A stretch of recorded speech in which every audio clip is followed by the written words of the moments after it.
భగవద్గీత 2వ అధ్యాయం 42 మరియు 43 శ్లోకాలు. యామిమాం పుష్పితాం వాచం ప్రవదంత్యం విపశ్చితః వేదవాదరతః పార్థ నాణ్యదస్తీతి వాదినః కామాత్మానః స్వర్గపరా జన్మ కర్మ ఫలప్రదాం క్రియా విశేష బహుళాం భోగైశ్వర్య గతిం ప్రతి. తక్కువ జ్ఞానం ఉన్నవారు వేదాలలోని అందమైన మాటలకే ఎక్కువ ఆకర్షితులవుతారు. స్వర్గానికి వెళ్లడం, మంచి జన్మ ఎత్తడం, అధికారం రావడం కోసం రకరకాల పనులు చేయమని ఆ మాటలు చెప్తాయి.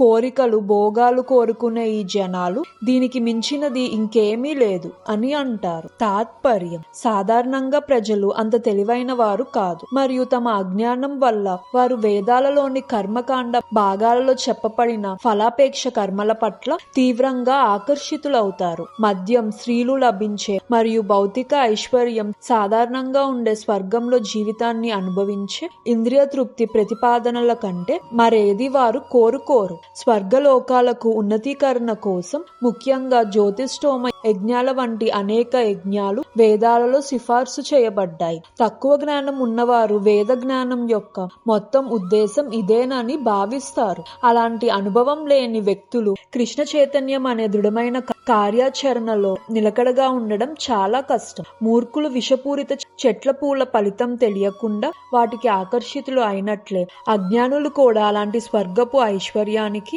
దాని ద్వారా కలిగే ఇంద్రియ భోగానికి ఆకర్షితులవుతారు. వేదాలలోని కర్మకాండ విభాగంలో 4 నెలల వ్రతాలను ఆచరించేవారు అమరులుగా మరియు శాశ్వతంగా సంతోషంగా ఉండడానికి, సోమరస పానీయాలను తాగడానికి అర్హులవుతారు. ఈ భూమిపై కూడా కొందరు బలంగా తయారయ్యి ఇంద్రియ భోగాలను అనుభవించడానికి, సోమరస పొందడానికి చాలా ఆతృతగా ఉంటారు. అలాంటి వారికి భౌతిక బంధాల నుండి విముక్తి పొందడంపై నమ్మకం ఉండదు, మరియు వారు వేద జ్ఞానాల ఆడంబరమైన వేడుకలకు తీవ్రంగా ఆకర్షితులవుతారు. వారు సాధారణంగా ఇంద్రియ లోరుడు. వారు జీవితంలో స్వర్గపు సుఖాలు తప్ప వేరే ఏది కోరుకోరు. దేవత రూపంలో ఉన్న అందమైన స్త్రీలతో కలిసి ఉండడానికి మరియు పుష్కరంగా సోమరస మద్యం లభించడానికి నందనకానన అని పిలువబడే తోటలు ఉన్నాయని గ్రహించవచ్చు.